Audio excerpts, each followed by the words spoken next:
Mu siapa? Aku orang Jahil. Diam. Tu kerja mu duduk diam. 2 hari lepas saya ada terbaca lah. Ramainya netizen marah. Sebab apa?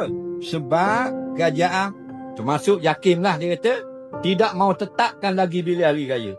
Kenapa? Kerana kaki kalau raya mengejuk susah. Sebab ada peniaga kuih, nak buat kuih, nak terima tepahan kuih, nak buat wahulu, nak buat diskut raya, jadi rohak orang.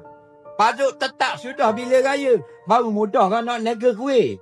Jadi raya selama ni kena tengok kuihmu ke mana. 7 lapis langit, 7 lapis bumi, tunduk pada syariat Allah. Mu pula dah nak tengok kuihmu tepah ke tak. Berduli kuihmu. Mu siapa? Raya mengejuk ni bila nampak anak bulan. Kalau tak nampak, tak mengejuk. Lusa raya. Sama-sama kita puasa 30 hari. Tak mengejuk lah. Dia raya ni dengan nampak anak bulan. Bukan buat kalender awal-awal. 4 mazhab. Hanafi, Syafi'i, Maliki, Hambali.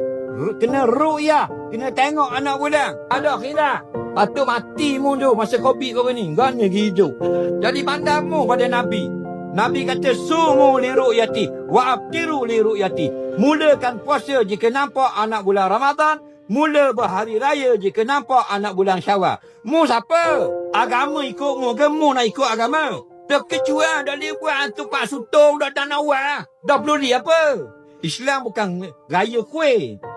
Bila dah raya esok, kita pakat turun bersolat hari raya. Kita ziarah menziarah. Pak buat apa sekadar patut. Pak lagi. Tu raya. Ambo nak tunggu benda orang kuih mu nak tunggu. Dah orang order apa semua pun siapa. Dah kalau tengok 29 Ramadan kalau mendung esok sekali lagi puasa. Lusa raya. Tidak mengejuk. Kita buat kerja kita. Kerja kita benda. Mu siapa? Aku mufti. Mufti fatwa. Mu siapa? Aku orang Jahil. Diam. Tu kerja mu duduk diam. Sepatutnya bagi orang awam yang jahil ini duduk diam.